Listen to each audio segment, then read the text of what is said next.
City India news Telugu Mahabub Nagar జిల్లా కేంద్రంలో ఏదైతే చలో ఢిల్లీ కార్యక్రమం ముగించుకొని ఏదైతే లంబాడి సామాజిక వర్గంలో ఉన్నటువంటి లంబాడీలను ఎస్టీ జాబితా నుంచి తొలగించాలని ఆదివాసీ సోదరులు చేస్తున్న దుష్ప్రచారాన్ని ఖండిస్తూ ఢిల్లీ ప్రోగ్రాం విజయవంతం చేసుకున్న వెంటనే మరి తెలంగాణ రాష్ట్రంలో కూడా ఉమ్మడి జిల్లాలో ప్రతి జిల్లాలో కూడా నిరసన వ్యక్తం చేయాలని చెప్పేసి చలో మహబూబ్ నగర్ నిరసన దీక్ష కార్యక్రమం నిర్వహించుకోవడం జరిగింది।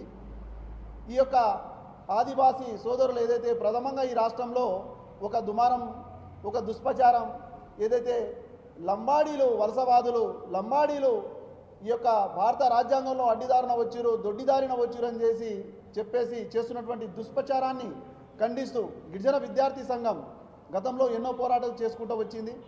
అయితే ఈ ఆదివాసీ సోదరులు నేను ఒకటే ప్రశ్నిస్తూ ఉన్నా, ఈ యొక్క తెగను కలపాలన్నా ఒక షెడ్యూల్ ట్రైబ్స్లో ఒక తెగలు కలపాలన్నా ఒక జాతిని కలపాలన్నా ఎంతో ప్రొసీజర్ ఉంటుంది। అడ్డదారిన రావడానికి అదేదో ఆర్టీసీ బస్సు కాదు। ఎందుకంటే బాబాసాహెబ్ అంబేద్కర్ భారత రాజ్యాంగాన్ని రచించిన తర్వాత ఆర్టికల్ 340 ద్వారానే మేము భారత రాజ్యాంగంలోకి వచ్చినాం। భారత రాజ్యాంగం అనుగుణంగా ఎస్టీ ట్రైబ్లో మమ్మల్ని చేర్చబడ్డరు కాబట్టి ఏదైతే ఎస్టీ జాబితాలో చేర్చాలన్నా కూడా ఒక 5 లక్షణాలు ఉంటాయి। అది వేషధారణ కావచ్చు, భాష కావచ్చు, సంస్కృతి కావచ్చు, తర్వాత నివసించే ప్రాంతం కావచ్చు, తర్వాత జీవన విధానం అడవి ప్రాంతం కావచ్చు। ఇవన్నీ మా లంబాడి జాతుల్లో ఉన్నాయి కనుకనే మాకు 1976లో 342 ఆర్టికల్ ద్వారా మమ్మల్ని చేర్చబడ్డారు।